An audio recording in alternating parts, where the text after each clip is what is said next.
근대 세계 역사에서 한국 교회만큼 빠른 시일 내에 성장하고 또 국가와 사회의 발전에 기여한 교회도 별로 없습니다. 일본의 식민 지배를 받을 때 독립에 앞장선 것도 그리스도인들이었고 또 북한 공산주의의 침략에 맞서서 앞장서서 싸운 것도 한국 교회입니다. 그뿐만 아니라 이 나라의 경제 발전과 민주주의의 발전 때 사상적 기반을 제공한 것도 교회입니다. 정말이지 한국 교회는 그런 점에서 대단한 자부심을 가질 만합니다. 그러나 최근에 한국 교회는 위기에 있습니다. 이제 국민들은 교회가 이루어놓은 업적에 감사하고 그것을 칭송하기보다는 깎아내리기에 혈안이 되어 있습니다. 혹시라도 교회나 목사가 잘못한 일이 있다면 그것을 확대하여 떠들어댑니다. 또 요즘에는 인터넷에 이런 것이 있어서 교회를 헐뜯는 그런 사람들이 많이 있죠. 이 사람들은 반기독교 세력을 형성하여 교회의 흠집을 찾아내기에 혈안입니다. 목사는 돈과 권력을 탐내는 탐욕스러운 인간이다. 그리고 혹시 목사가 잘못이라도 있다면 그것이 아무리 사소한 것일지라도 마치 대단한 것처럼 침소봉대하면서 떠들어댑니다. 그런 것을 보면 참 속이 상하지요. 그러나 우리는 그들을 탓하기 전에 우리 자신도 돌아보아야 합니다. 한국 교회가 무슨 문제가 있어서 이처럼 사회가 무시하고 있는 겁니까? 여기에는 여러 가지 이유가 있겠지만 저는요, 교회 다니는 사람들이 말과 행동이 다르다. 그것이 가장 중요한 이유 중에 하나라고 생각하고 있습니다. 사람들은 우리가 말하는 것과 행동하는 것이 다르다는 것을 보고 뭐라고 말합니까? 우리를 위선적이다. 그렇게 믿을 바에야 차라리 교회에 안 나가는 것이 좋겠다. 시간 낭비할 필요가 무엇이 있느냐. 그렇게 비난합니다. 사실 이런 비난은 오늘의 문제만은 아니지요. 교회에서 늘 있었고 심지어 예수님 당시에도 이런 문제가 있었습니다. 그래서 예수님은 바리새인들이 말과 행동이 다른 것을 보시고 그들의 말은 본받되 행동은 어떻게 해요? 본받지 말라. 심지어 독사의 자식이라고 하는 욕설에 가까운 용어를 사용하면서 그들을 격렬하게 비난하였습니다. 바리새인들은 오늘날 그들은 신앙에 참 열심이었고 하나님의 참 열심인 사람들입니다. 그런 점에서 오늘날 교회 다니는 사람들이다. 그렇게 말해도 무방합니다. 우리가 과연 바리새인들보다도 나은 점이 있습니까? 솔직히 한국 교회를 말하기 전에 제 자신을 돌아본다 하더라도 제가 그렇게 자신 있게 말할 처지가 못 됩니다. 언행 일치라는 것은 사실 언제나 어려운 일입니다. 언행이 일치 않는다면 비난이 따라오는 것도 당연한 일이죠. 어떻게 하면 우리가 그런 위선적인 모습에서 벗어나서 그리스도인들에게 참답게 예수님의 제자답게 살 수 있습니까? 그리스도인이라면 누구나 이런 고민을 해 보셨을 것입니다. 우리는 그것이 결코 쉽지 않다는 것을 알고 있습니다. 그래서 어떤 분들은 아예 신앙생활을 포기하고 세상의 길로 가는 분들도 있지요. 나는 위선적인 그런 삶이 싫다. 그러니 차라리 내 몸에 그냥 오물을 뒤집어 쓰고 나는 오물을 뒤집어 쓴 사람이다. 그렇게 세상과 함께 살겠다. 그러나 그렇게 하면 어떻게 돼요? 위선적이라는 말은 듣지 않을 수는 있을지 모르지만 그건 지옥 가는 길이지요. 또 어떤 분은 세상과 적당히 타협하고 거룩해지는 노력을 포기합니다. 원래 사람이란 약한 것이 아니냐? 어떻게 주님의 명령을 다 지킬 수 있느냐? 목사님, 장로님도 죄를 짓는데 저렇게 신앙이 훌륭한 분도 죄를 짓는데 나도 그럴 수밖에 없다. 좋은 것이 좋은 것이고 주님은 나의 연약함을 용서하실 것이야. 이런 식으로 변명하면서 자기 양심을 달래봅니다. 그러나 그것도 올바른 길은 아니지요. 그들은 그렇게 생각하면서 신앙생활을 계속할 수는 있겠지만 그것으로는 결코 구원받을 수 없습니다. 주님이 우리를 부르실 때 세상 사람들과 똑같이 살라고 부르신 것은 아닙니다. 그들과 구분되고 예수님이 제자답게 살라고 하는 것인데 그것을 포기한 사람이 어떻게 구원을 받을 수 있습니까? 여러분은 이 점을 좀 제대로 알았으면 좋겠습니다. 거룩해지기를 포기하는 사람은 구원받을 수 없습니다. 그러므로 저는 여러분들이 이 문제의 심각성을 좀 깊이 인식했으면 좋겠습니다. 이것은 단지 호기심의 문제가 아니라 우리의 구원이 달려 있습니다. 성도들이 신앙과 삶이 분리되는 이유 중에 하나는 구원의 교리를 오해했기 때문이라고 저는 그렇게 생각하고 있습니다. 특히 견인의 교리를 오해하고 있습니다. 한국 교회는 대다수가 장로교회이고 장로교에 속한 교회는 성도의 견인 교리를 가르칩니다. 저는 이 교리가 틀렸다고 말하는 것이 아닙니다. 저도 장로교에 속하고 이 교리를 굳게 믿고 있습니다. 문제는 사람들이 이 교리를 잘못 이해하고 있다는 겁니다. 그래서 신앙과 삶이 분리되고 있습니다. 성도의 견인이라는 것은 좀 어려운 말인데요. 하나님의 선택을 받은 성도는 하나님의 특별한 은총으로서 그들을 보호하고 있기 때문에 절대로 구원의 자리에서 이탈할 수 없다. 쉽게 말하면 그런 겁니다. 그래서 그들이 비록 이 세상에 살아갈 때 숱한 고난과 어려움이 있겠지만 하나님의 은혜로 반드시 이기고 마침내 어떻게 해요? 천국에 도달한다. 이른다. 참 아름다운 교리입니다. 그래서 이 교리를 바르게 이해하면 어떻게 됩니까? 우리는 어떠한 고난이 오더라도 신앙을 굳게 지켜나갈 것입니다. 왜냐하면 하나님께서 늘 나와 함께 하시고 나를 보호하고 지켜주실 것입니다. 그래서 목에 칼이 들어와도 나의 신앙은 변함이 없을 것입니다. 따라서 이 교리를 바로 이해한다면 신앙과 삶이 분리된다는 것은 이런 논리는 도저히 설 자리가 없습니다.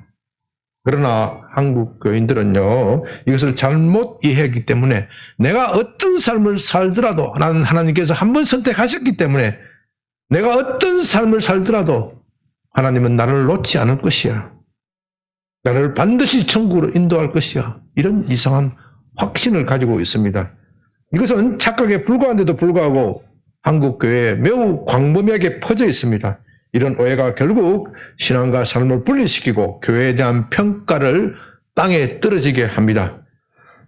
그러나 이런 현상은 오늘에만 있었던 것이 아니고 초대 교회도 있었습니다. 교회사 내내 있었습니다. 그러므로 우리로서는 이 문제에 대하여 깊이 살펴볼 필요가 있습니다. 오늘 본문은 바로 이런 문제를 다루고 있는데 본문에 들어가기에 앞서 우리는 로마서 어디쯤 와 있는지 좀 살펴볼 필요가 있습니다. 왜냐하면 오늘 본문을 기점으로 터닝 포인트이기 때문입니다.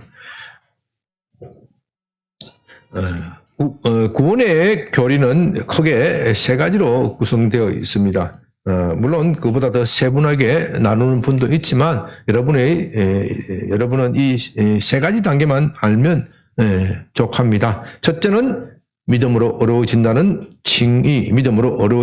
칭의론이고, 둘째는 이렇게 의롭게 된 사람은 거룩하게 살아야 한다는 성화론이고, 세 번째는 이렇게 의로워지고 성화된 그리스도인들은 종국적으로 하나님의 나라에 들어가서 영화롭게 된다는 영화론입니다.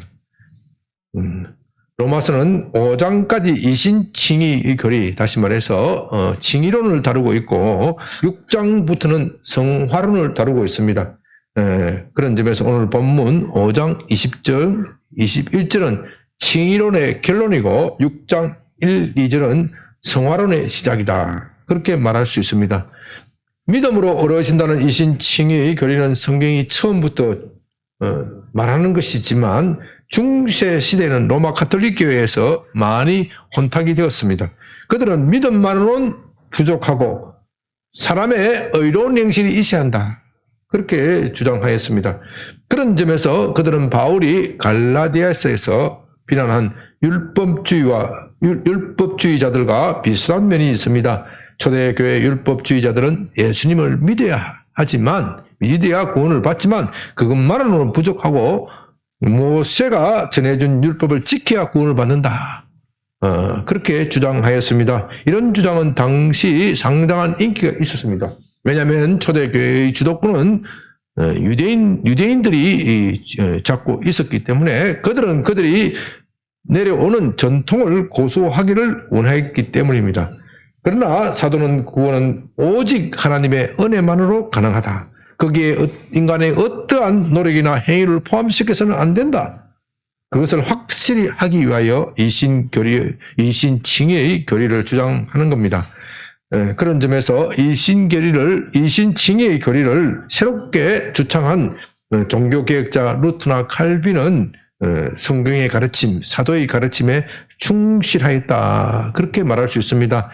믿음의 행위를 더하려는 어떠한 시도도 하나님의 영광을 가리는 것이기 되는 것이고 하나님의 은혜를 약화시키는 것이기 때문에 우리는 받아들일 수 없습니다. 그런데 교회의 역사를 보면요, 사람들은 이신칭의의 교리를 바로 이해하기보다는 그것을 남용하는 경우가, 오해하는 경우가 더 많이 있었습니다. 그들은 예수님을 믿어서 구원을 받았으니 그 후에는 착한 행실을 할 필요가 없다. 거룩해질 필요가 없다. 그렇게 주장합니다. 이것을 신학적 용어로는 율법주의와는 반대된다는 의미에서 무율법주의, 율법이 필요 없다. 무율법주의라고 부릅니다. 교회 안에는 늘 이렇게 율법주의자와 무율법주의자들이 있었습니다. 이 둘은 모두 이신칭의 교리를 잘못 생각했기 때문에, 오해하였기 때문에 생겨나는 이단입니다. 그런데 참 재미있는 것은요, 사람들은 이 율법주의의 함정을 피하려다가 무율법주의로 빠진다는 겁니다. 그런 점에서 한국 교회는 한때는 무율법주의에 빠졌다가 요즘은 율법주의에 빠져 있는 그런 경향을 봅니다. 이것을 가지고 어떤 분은 마치 술에 취한 사람이 말을 타는 것 같아. 말을 타려면 말을 위해서 균형을 잡아야 되죠. 그런데 술에 취하면 한쪽으로 기울면 균형을 잡기 위해서 바로 하려다가 어떻게 돼요? 다시 저쪽으로 술 취하는 사람이 말을 타는 것 같아. 그렇게 비유하였습니다. 그래서 우리는 구원에 관한 교리, 특별히 이신칭의의 교리를 공부하고 또 공부해야 합니다. 그래야 율법주의나 무율법주의의 오류에서 벗어날 수 있습니다. 이제 본문 20절을 봅니다. 율법이 들어온 것은 범죄를 더하게 하려 함이라. 그러나 죄가 더한 곳에 은혜가 넘쳤나니. 사도는 믿음으로 어려우신다는 교리를 결론 지으면서 하나님이 우리에게 율법을 주신 이유는 뭐라고 말합니까? 죄를 더하게 하려 합니다. 여러분, 이 말을 잘 이해해야 합니다. 율법은 모세로 말미암은 것입니다. 그러나 모세가 하나님으로부터 율법을 받기 전에 율법은 이미 존재하였습니다. 우리의 양심이 그것을 말합니다. 양심이 무엇이 법인지를 말하고 있습니다.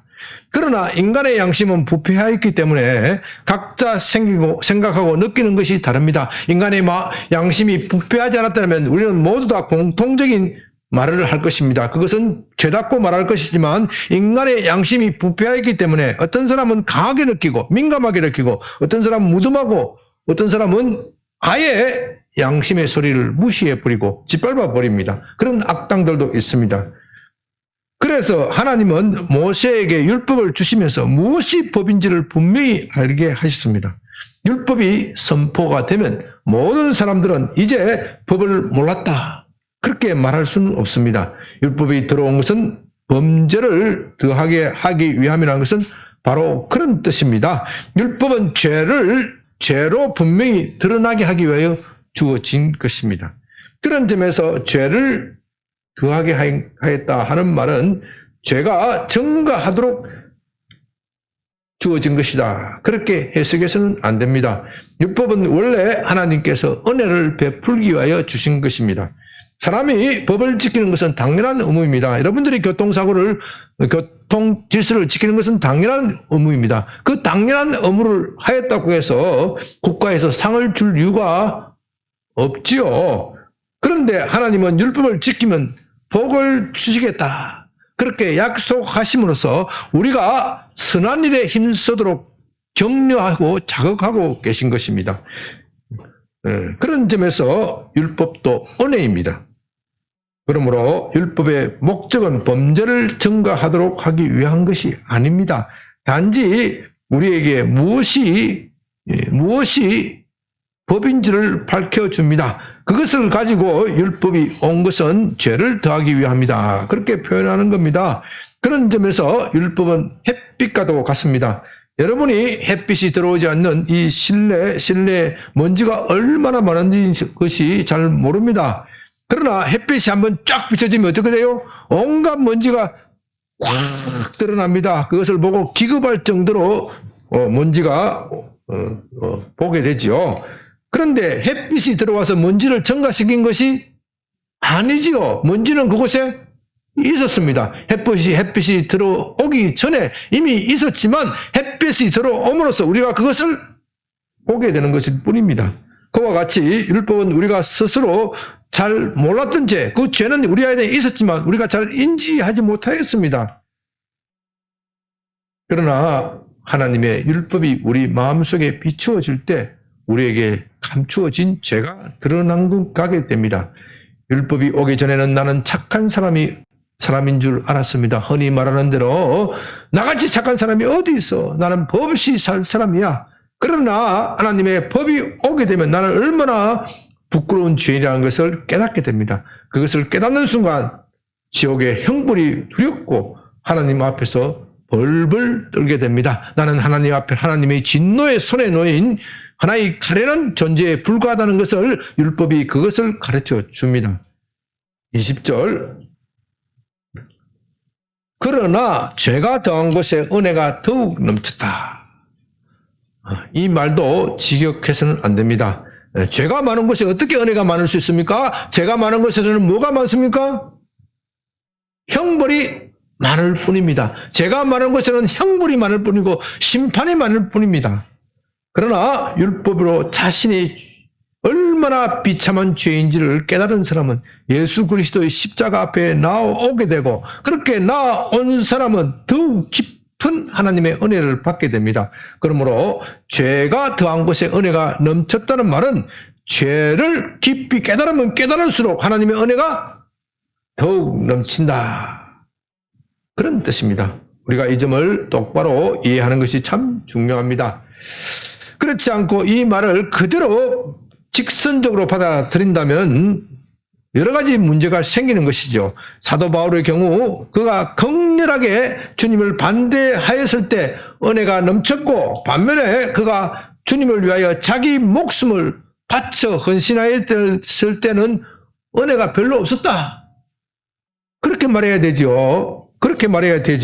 그러나 그런 것은 아닙니다. 주님의 은혜는 사도 바울이 주님을 격렬하게 반대하였을 때 임한 것이 아니라 그때 임한 것이 아니죠. 물론 그때 예수님이 찾아오셨고 그건 은혜라고 말할 수 있습니다. 그런 점에서도 죄가 더한 것에 은혜가 넘쳤다는 말을 사용할 수도 있습니다. 그러나 주님이 바울을 찾아왔었을 때 바울이 죄를 깨닫지 못하였다면 주님 앞에 무릎을 꿇을 수도 없었고 은혜를 받을 수도 없었습니다. 그러므로 은혜는 죄를 깨달은 사람이 그 은혜를 받아들일 때 임하는 겁니다. 가룟 유다는 자기의 죄를 깨달았지만 은혜를 받아들이기를 거부하고 어떻게 해요? 결국 자살하고 지옥으로 가는 겁니다. 사도는 그 이후에 주님을 위하여 수많은 고난을 받고 헌신하였지만 여전히 자기 자신을 죄인 중에 개수다. 나는 죄인 중에 개수다. 그렇게 고백합니다. 그 이유는 사도가 자신이 얼마나 비참한 죄인인지를 깨달았기 때문에 그렇게 고백하고 그렇게 고백할 때 주님의 은혜는 더욱더 강렬하게 넘쳐 흘렀던 것입니다. 그렇기 때문에 우리가 죄를 깊이 깨달으면 깨달을수록 은혜는 더욱 넘칩니다. 죄를 깊이 깨달으면 깨달을수록 주님이 나를 위하여 돌아가신 십자가와 더욱더 위대하고 감사하고 귀하고 그렇기 때문에 나는 주님을 더 사랑하게 됩니다. 바로 이것 때문에 사도는 자기의 몸을 주님께 바쳐서 자기의 몸을 불살라서 헌신하는 겁니다.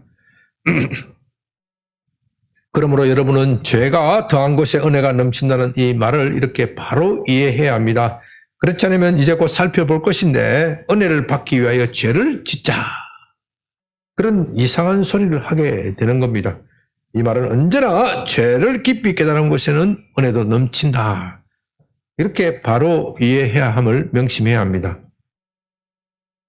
21절 이는 죄가 사망 안에서 왕노릇한 것 같이 은혜도 또한 의로 말미암아 왕노릇하여 우리 주 예수 그리스도로 말미암아 영생에 이르게 하려 함이라.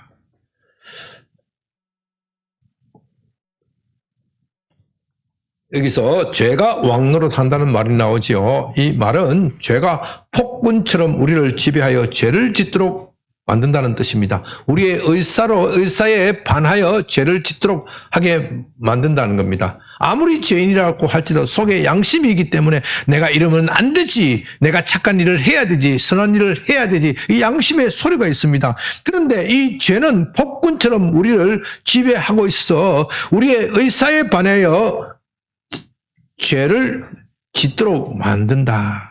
그런 뜻입니다. 이때 죄라는 말은요, 죄 자체를 말하는 것이 아니라 죄의 권능, 다시 말해서 우리의 부패한 본성을 말합니다. 우리의 본성은 죄로 인하여 부패하였습니다. 그 부패한 본성이 원래 하나님께서 우리에게 지어주신 목적을 이루지 못하도록 합니다. 여러분이 여름에 밥을 밖에 오래 두면 냉장고에 넣지 않으면 어떻게 돼요? 밥이 쉬어버립니다. 상해버리고 쉬어버립니다. 그 상한 밥 먹을 수 있습니까? 먹을 수 없습니까? 먹으면 어떻게 돼요? 몸이 상하고 탈이 나고 나중에는 죽을 수도 있습니다. 상한 밥은 어떻게 돼요? 과감하게 버려야 됩니다. 그런다고 상한 밥이 아니라고 말할 수 있습니까? 상한 밥이 아니라고 말할 수 있습니까? 밥은 밥이지만 먹을 수 없는 밥입니다. 이 죄로 부패한 인간의 본성이 그런 겁니다. 죄로 부패했다고 인간이 동물이 되는 것이 아니죠. 인간은 여전히 인간이지만 하나님께서 받아들일 수 없는 상태가 되어버린 겁니다. 이 부패한 본성이 결국 하나님을 거슬리고 하나님과 대항하고 하나님께 저항하고 반역하고 건설리는데 어떻게 하나님께서 그를 받아들일 수 있습니까?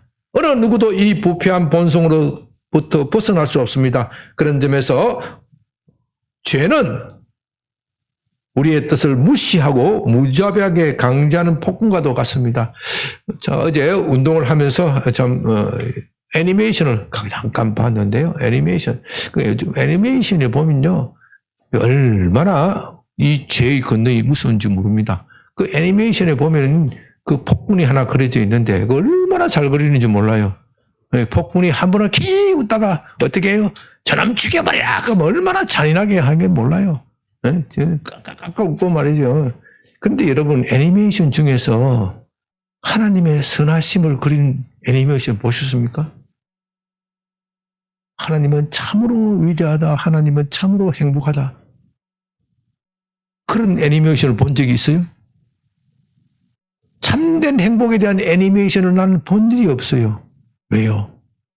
애니메이션을 그리는 그 작가의 마음이 어떻게 해요? 부패하였기 때문에. 그 부패하기 때문에 그는 사탄과 함께 살기 때문에 사탄의 마음을 너무나도 잘 알아요. 사탄의 마음을 너무나도 잘 알기 때문에 사탄을 그리는 데는 도사예요. 그러나 하나님을 모사하는 데는 그는 한 점의 하나님도 그릴 수가 없습니다. 왜냐하면 그는 하나님을 경험하지 못하였기 때문입니다. 그래서 죄가 폭군처럼 그 사람의 마음을 지배하고 있기 때문에 그 사람이 그리는 것은 다 사탄적인 것이에요. 사실 그렇습니다. 우리는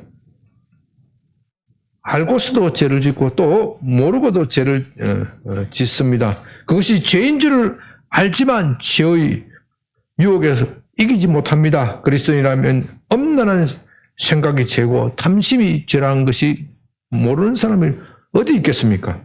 그러나 우리는 그런 유혹에서 쉽게 벗어나지 못합니다. 우리의 마음은 조금만 틈이 나면 하나님을 대적하고 이기심과 탐심이 지배합니다. 하나님과 사귀기보다는 사탄과 사귀기를 더 좋아합니다. 죄송한 말씀이지만 여러분이 조금만 틈만 나면 무슨 짓을 합니까? 일부 예배 때 나는 조금만 틈이 나면 핸드폰을 내들고 유튜브를 본대요. 솔직히 고백하는 사람이 있어요. 그런데 유튜브의 내용이 무엇입니까? 그 유튜브의 내용은 하나님과 동행하고 사귀자 이런 내용이 아니라 하나님을 대적하고 반역하고 거슬리라. 이래야 유튜브 내용이 어떻게요? 짜릿하고 재미가 있어요. 도움이 안 되는 그런 것을 즐기고 있습니다.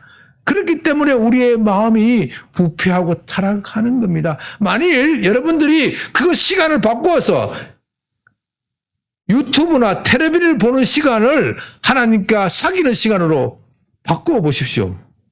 그 비율을 바꾸어 보십시오. 여러분은 이미 세계적으로 거룩한 성자가 되었을 것입니다.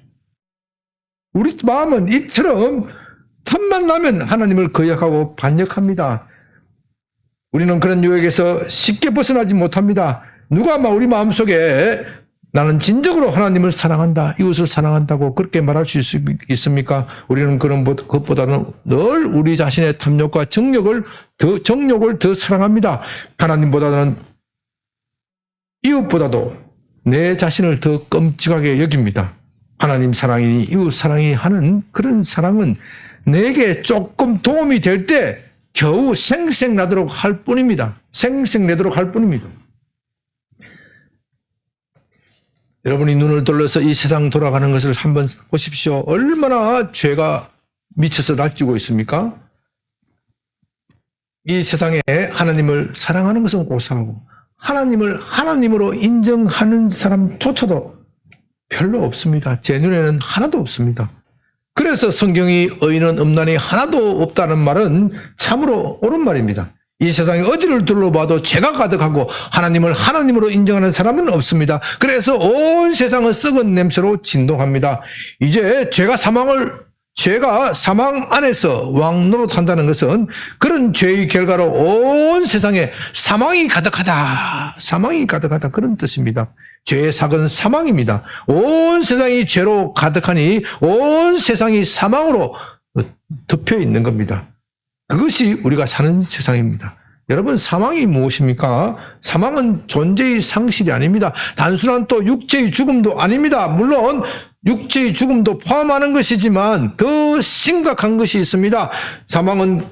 사망의 본질은 하나님과 분리되는 것입니다. 하나님과 분리되면 어떻게 되는 겁니까? 불안, 근심, 질병, 가난, 불행, 불화, 우울증, 가정에서 싸우는 것, 그런 것을 겪게 되는데 이 모든 것이 사망의 정상입니다. 하나님과 멀어지면 그런 것이 오게 되는 겁니다. 그런데도 우리는 우리 자신이 얼마나 비참한 죄인인지 잘 모릅니다. 그것을 모르기 때문에 지옥에 갈 수밖에 없는, 사망에 처해질 수밖에 없는 그런 상황이 이러고서도 그것을 모르고 있습니다.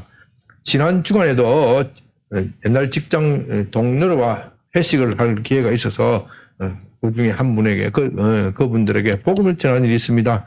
그 중에 한 분은 늘 입버릇처럼 말합니다. 나같이 선하게 사는 사람 나와봐라 그래. 나는 법 없이도 살 사람이야. 하나님이 계신다면 나는 나 같은 사람을 천국에 들어가게 해야 되지.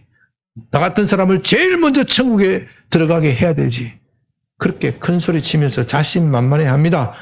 제가 그분에게 물었습니다. 천국에 들어가고 말고 할 것은 누가 결정하십니까? 당신입니까? 하나님입니까? 그거야 당연히 하나님이시죠. 그런데 왜 당신은 스스로 자기 말에 모순되는 말을 합니까? 천국에 들어갈 기준은 하나님이 정하시는 것이라고 인정하고서도 하나님께서 자기 자신의 기준을 하나님께 들이대면서 나 같은 사람은 천국에 들어가게 해야 한다. 그렇게 말하는 겁니까? 그건 옳지 않습니다. 당신은 지금까지 당신을 위해서만, 자기 자신만을 위해서 살았는데 어떻게 하나님께서 당신을 천국에 들어가게 하시는 겁니까? 그렇게 말할 수 있습니까? 자기 자신을 위해서 살았다는 것은 그 사람들 자신도 인정해요. 나는 남을 위해서 산 적도 없고 하나님을 위해서 산 적은 한 번도 없다. 그것은 자기 자신도 인정하는데 어떻게 당신이 하나님이 당신을 하나님으로 천국으로 들어가게 한다고 그렇게 확신 있게 말할 수 있습니까? 엉터리 같은 소리 하지 마시라고. 그랬더니 기가 폭 죽어서 더 이상 말을 하지 않습니다. 그러나 그는 끝내 복음을 받아들이지 않습니다. 참으로 안타까울 뿐입니다. 인간의 교만과 고집이 얼마나 그렇게 억센지 모릅니다. 이제 생명은 죽음과는 반대로 하나님과 연합하는 것입니다. 하나님은 하나님과 늘 함께 있는 것입니다. 하나님과 함께 있으면 모든 불안, 근심, 염려, 불행, 불화, 우울증이 사라지고 참된 행복감과 만족, 참된 보람이 있습니다. 하나님은 영원한 행복이고 영원한 만족이고 영원한 보람입니다. 그렇기 때문에 하나님과 함께 있는 사람은 그런 것을 누리게 되어 있습니다. 우리가 어떻게 하면 사망에서 생명으로 옮길 수 있습니까? 21절 후반부는 바로 그것을 말하고 있는데 은혜도 또한 의로 말미암아 왕노릇하여 우리 주 예수 그리스도로 말미암아 영생에 이르게 함이라. 은혜가 왕노릇한다는 것은 은혜가 우리를 지배한다, 우리를 다스린다는 뜻입니다. 죄는 폭군처럼 우리의 의사를 무시하고 강제적으로 다스리지만, 지배하지만 은혜는 자비로운 군주로서 우리를 온화하게 다스리십니다. 결코 우리의 의사를 무시하지 않고 우리의 인격을 존중하시고 우리의 뜻을 존중하십니다. 죄로 부패한 인간의 본성이 우리를 지배하면 우리는 죄를 짓지 않을 수 없습니다. 그러나 은혜의 힘은 죄의 힘보다도 훨씬 강합니다. 한 사람 아담이 범죄가 미치는 영향보다도 한 사람 예수 그리스도로 말미암은 은혜의 힘은 훨씬 더 강합니다. 은혜의 힘은 죄보다도 훨씬 강합니다. 그래서 우리가 은혜를 지배하면, 은혜가 우리를 지배하면 죄로 부패한 본성도 이길 수 있습니다. 그리스도인이 예수님을 믿는다고 하면서 아직도 죄를 짓는 것은 은혜가 그를 아직도 완전히 지배하지 못하기 때문입니다. 그런 점에서 천국은 은혜가 완전히 지배해서, 성도들을 완전히 지배해서 죄를 지으려도 지을 수 없는 곳이 은혜이다. 성 어거스틴이 이렇게 멋지게 표현하였습니다. 은혜가 우리를 지배하면 우리는 선한 행실을 하게 됩니다. 그렇게 되면 우리는 의인이 되는 것이죠. 이 은혜는 예수 그리스도로 말미암아 오기 때문에 우리 주 예수 그리스도로 말미암아 영생에 이른다. 그렇게 표현하는 겁니다. 그러므로 그리스도인의 삶이란 우리 자신을 은혜에게 내어 주어서 은혜가 우리를 지배하게 하는 겁니다. 은혜가 우리를 다스리게 합니다. 그래야 우리가 죄를 이기고 의에 이룰 수 있습니다. 이렇게 의에 이르면 하나님과 동행하여 영생에 이르게 됩니다. 하나님은 영원한 생명이기 때문에 그와 함께 사는 사람도 영원히 사는 사람입니다. 여러분, 하나님은 선하시기 때문에 하나님과 함께 사는 사람이 불행해지는 꼴을 못 봅니다. 여러분이 착한 부모라면 여러분이 자식이 불행하는 꼴을 어떻게 해요? 볼 수가 없는 겁니다. 그와 같이 하나님은 자기와 동행하는 사람이 불쌍하게 불행하는 것을 꼴을 볼 수가 없습니다. 그래서 반드시 그를 행복하게 만듭니다. 반드시 그의 인생이 기쁨으로 차게 넘치고 보람에 차도록 넘치게 하십니다. 하나님은 행복 자체입니다. 그렇기 때문에 하나님과 함께 사는 사람도 영원한 기쁨 속에서 행복하게 사는 것입니다. 6장 1절 그런데 우리가 무슨 말을 하리요? 은혜를 더하게 하렵고 죄에 거하겠느냐? 그럴 수 없느니라. 죄에 대하여 죽은 우리가 어찌 그 가운데 더 살리요?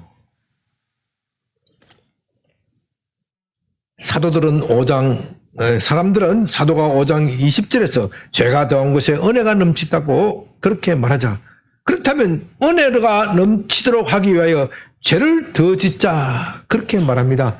이런 사람들을 무율법주의라고 부르는데요. 3장 7절에도 그런 비슷한 질문이 나옵니다. 그러나 나의 거짓말로 하나님의 참되심이 더 풍성하게 하여 하나님께 영광이 되었다면 어떻게 내가 죄인으로 심판을 받겠느냐. 선을 이루기 위하여 악을 행하자. 그렇게 말해야 하지 않겠느냐. 그런데 이 무율법주의자는요, 자기 자신을 무율법주의자라고 말하지 않습니다. 율법주의자는요, 자기 자신이 율법주의라고 말하지만, 이 무율법주의자는 결코 자기 자신이 무율법주의자다. 그렇기 때문에 교회사에서 무율법주의라 자처하는 사람은 거의 없습니다. 그러나 그의 삶을 보면 어떻게 해요? 무율법주의자처럼 무율법주의자로 사는 겁니다. 그래서 이것이 참 무서운 겁니다. 사도는 이런 질문에 대하여 그럴 수 없다고 말합니다. 여기서 그럴 수 없다는 말은 매우 강한 부정입니다. 세상에 어떻게 그럴 수 있느냐? 세상에 어떻게 내 말을 그렇게 곡해해서 들을 수 있느냐? 그런 뜻입니다. 이렇게 은혜를 곡해하는 사람들이 늘 있었습니다. 그들은 죄가 더한 것에 은혜가 넘쳤다는 말을 들으면, 그러면 은혜를 더하기 위하여 죄를 짓는 것이 더 좋지 않느냐? 내가 죄를 짓는 것이 하나님께서 은혜를 베푸시는 기회를 제공하는 것이니 그것이 하나님께 영광이 된다. 그런 식으로 말하고 있습니다. 이건 참 말도 안 되는 궤변이지만 많은 사람들이 이 궤변에 속아서 예수님을 믿고 나서도 계속하여 죄를 짓습니다. 제가 모두에서 신앙과 삶이 일치되지 않는 것이 한국교회의 문제다. 그렇게 말씀드렸는데 그 이유도 바로 이런 것이기 때문입니다. 그러므로 여러분은 이 문제에 대해 잘 정리해야 됩니다. 죄가 더한 것에는 은혜가 더욱 넘칩니다. 이것은 매우 중요한 진리입니다. 그런데 하나님께서는 왜 우리에게 은혜를 베푸십니까? 죄를 짓도록 하기 위함입니까? 아니면 죄를 이기기 위함입니까? 죄를 이기기 위함이지요. 그렇다면 은혜를 받은 사람은 어떻게 죄를 지을 수 있습니까? 은혜는 결코 죄를 지어도 좋다는 면허장이 아닙니다. 그와는 반대로 죄를 이기고 의에 이르라는 것입니다. 우리는 늘 이 점을 명심해야 합니다. 은혜는 죄를 이기고 승리하도록 하기 위하여 하나님께서 우리에게 베푸시는 은총입니다. 그것이 예수 그리스도의 십자가로 말미암아 오기 때문에 우리 주 예수 그리스도로 말미암은 것이다. 그렇게 말하는 것입니다. 하나님은 예수님의 십자가를 보고 우리에게 은혜를 베푸십니다. 그러므로 이제 여러분은 이런 궤변에 대하여 단호히 아니라고 말할 수 있어야 합니다. 결코 그럴 수 없다. 그렇게 말해야 합니다. 은혜는 죄를 지어도 좋다는 면허장이 아닙니다. 그와는 반대로 절대로 죄를 지어서는 안 된다고 하기 위하여 그것을 거부하기 위하여 주어지시는 하나님의 권능이고 힘입니다. 그러므로 은혜 안에 있는 사람은 더 이상 죄를 지어서는 안 됩니다. 이제 여기서부터 잘 이해해야 됩니다. 사람들이 이것을 잘 이해하지 못하니까 무율법주의에 빠졌다가 다시 율법주의, 자기 행실로서 죄를 짓지 않으려고 하다 보니 율법주의 오류에 빠집니다. 은혜도 있어야 하지만 나의 공로도 있어야 한다는 로마 교회의 오류에 빠지는 겁니다.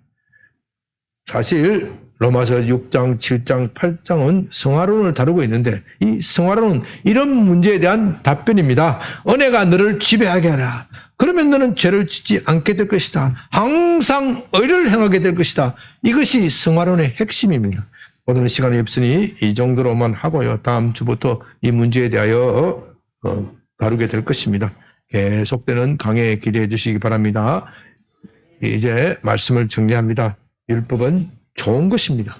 우리가 율법을 제대로 지킬 수만 있다면 하나님으로부터 복을 받을 것입니다. 율법의 핵심은 하나님을 사랑하고 이웃을 사랑하라는 것입니다. 우리가 그렇게 하나님을 사랑하고 이웃을 사랑하면 하나님께서 우리에게 복을 주시고 우리는 행복하게 살 것입니다. 그러나 우리는 율법을 지키지 못합니다. 하나님보다는 나를 더 사랑하고 이웃보다는 내 자신을 더 사랑하기 때문에 내 이웃을 내 몸과 같이 사랑하는 계명을 지킬 수 없습니다. 그것이 우리의 솔직한 모습입니다. 그러나 율법이 오기 전에는 우리는 죄인인지 모릅니다. 우리는 율법이 오기 전에는 항상 자기 자신을 나이스한 사람이다. 괜찮은 사람이다. 그렇게 생각합니다. 저만 해도 그렇습니다. 제가 예수님을 믿은 지 오래되었지만 죄인이라는 생각은 별로 하지 않았습니다. 특히 검사가 된 이유는 더욱 그랬습니다. 제가 그래도 검사가 아닙니까? 어떻게 검사가 죄인일 수 있습니까? 늘 이런 생각을 직업상 그렇게 하게 되지요. 그러나 하나님의 율법을 깨닫게 되자 제가 죄인이라는 인식을 깊이 하게 되었습니다. 저는 하나님을 사랑하지도 않았고 이웃을 사랑하지도 않았습니다. 제 아내도 사랑하지 못하였고 제 자식도 사랑하지 않았습니다. 물론 그렇다고 해서 제가 아내나 자식을 사랑하지 않은 것은 아닙니다. 그러나 그것은 어디까지나 저 자신을 사랑하는 수단이었습니다. 그러니까 자식 사랑하는 것, 부부 사랑하는 것도요, 정말로 우리가 하나님의 은혜가 지배하지 않으면 할 수가 없어요. 이기적으로 사랑하는 겁니다. 이기적으로 사랑하니까 그 종말이 어떻게 돼요? 비참해요. 배신당했다. 제 인간 그럴 줄 몰랐다. 자식에게 배신당하고 남편에게 아내에게 배신당하고 부르르 뜨는 인간들, 부르르 뜨는 사람들이 제게 얼마나 많이 찾아온지 몰라요. 인간은 다 부패하고 타락하고 있기 때문에 그런 겁니다. 진정하게 은혜 받은 사람만이 부부 사랑할 수 있고 자식 사랑할 수 있고 부모 사랑할 수 있습니다. 저는요 1996년 춘천에서 서울에 성금 갔을 때 사랑의 교회를 출석하게 됐는데 그때 하나님께서 제게 강력한 은혜를 주셔서 제가 죄인임을 깨닫고 그때 제게 눈물이 마를 날이 없었습니다. 새벽 기도가 가는데 나 같은 죄인이 살리시신 주님의 은혜가 그렇게 고맙고 감사할 수가 없었습니다. 눈물이 줄줄줄줄 흘렀습니다. 직장에서도 흘렀고 교회에서도 흘렀고 저는 지금도 그 은혜의 힘으로 살아가고 있습니다. 물론 그때만큼 감정이 격하지 않을 때도 있습니다. 그래서 때로는 내가 은혜 받은 인간이 맞는가 스스로 의심할 때도 있습니다. 그러나 저는 그때 일을 떠올리면 늘 은혜가 새롭게 됩니다. 그래서 죄가 있는 곳에 죄가 더한 곳에 은혜도 더 넘치다는 말은 정말 진리입니다. 그것은 겪어보지 않은 사람, 경험하지 못하는 사람은 이해하지 못합니다. 그런 표현을 쓸 수가 없습니다. 신학자들 중에서 이걸 머리로서 이해하는 사람은 있는데 이 사람들은 이 표현의 멋을 모릅니다. 맛을 몰라요. 그래서 그들은 이건 논리적으로 맞지 않는 표현이다. 그렇게 말할 지적을 할 수 있지만 이 말을 사용할 수가 없어요. 왜요? 자기가 느끼지 못하기 때문에. 그러나 은혜를 체험한 사람은 논리적으로 말하는 것이 너무 시시합니다. 자신의 벅찬 감격을 담기에는 너무도 밋밋합니다. 그래서 논리를 폐기하고 파격적으로 이런 표현을 쓰는 겁니다. 죄가 더한 곳에 은혜가 넘치다고 말하는 겁니다. 이것이 논리적으로 말은 안 되지만 내 감정을 표현하기에는 너무나도 적합한 말입니다. 이것은 은혜를 맛보지 못한 사람은 결코 사용할 수 없는 용어입니다. 그러나 이 말은 죄를 지어도 좋다는 면허장이 아닙니다. 은혜를 더하게 하기 위해 죄를 지어야 한다는 말로 생각해서는 안 됩니다. 만일 누가 그런 궤변을 늘어놓는다면 우리는 여기에 대하여 단호히 어떻게 해야 돼요? 결코 그럴 수 없다. 그렇게 말해야 합니다. 은혜는 우리가 죄를 짓지 않도록 주기 위하여 죄를 짓지 않도록 하기 위하여 주어진 것입니다. 그래서 은혜를 받은 사람만이 죄를 짓지 않게 됩니다. 이것이 기독교 성화론의 핵심입니다. 사람들이 이것을 모르니까 기독교의 진리를 제대로 이해하지 못합니다. 이것을 모르니까 예수님의 산상수훈은 너무 어렵다. 그것은 참으로 이상적이고 모든 도덕군자, 모든 사람이라면 지켜야 할 이상적인 것이지만 너무나도 비현실적인 것이다. 그렇게 폄하합니다. 그러나 그런 것이 아닙니다. 예수님은 지킬 수 없는 계명을 우리에게 주신 것이 아닙니다. 그들이 은혜를 모르니까 이런 헛소리를 하는 것이지요. 이것이 기독교 신학자들이 하는 소리인데요. 다 헛소리입니다. 왜 그렇게 헛소리를 합니까? 그들이 은혜를 체험하지 못하였기 때문에 이런 말을 하는 겁니다. 오늘은 여기서 마칩니다. 여러분 지금까지 저와 함께 로마서를 즐겼습니다. 그러나 앞으로 펼쳐질 내용은 더욱더 흥미진진하고 은혜롭습니다. 다음 주 강의를 기대하시기 바랍니다. 은혜를 더욱 사모하시는 여러분이 되시기 바랍니다.